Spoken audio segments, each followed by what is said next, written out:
join me on the Gleaston Village Hall restoration project. Here we've got a lovely maple 4 that hasn't been sanded in, well, between 10 and 20 years, I think I was told. So it's pretty worn, very worn actually. You can see the finish before the last one, where the corners weren't scraped out. You find that quite often in places like community halls. And here we go. This is part of the sanding process, which is first grit is cross-cutting, and then you are back and forward, back and forward, back and forward, off a few grits. Get the floor nice and flat and all the old finish removed. Then the edges. No, everyone doesn't hate doing the edges. Some crazy people like it. I am not a fan, so I do enjoy when it's over. Helps to work that fast as well.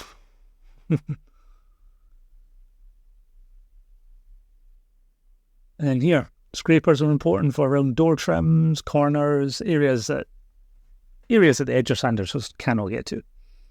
And this is part of the finishing sanding with the Palm Spider. So this just gets the floor nice and smooth before the actual lacquer process, which here we are. Palex 98 Gold. A nice 2-part lacquer system. So there's 3 coats of this on top of primer. So, and final result is coming up in 5, 4, 3, 2, 1. There we go. Now that is beautiful, that maple 4. Nice matte finish. Like I say, 2-part commercial system, so it's going to last them years and years. And they can always have it overcoated before it wears all the way through. So extending the life of the floor and reducing how much future sanding. So yeah, enjoy the 4, Gleaston.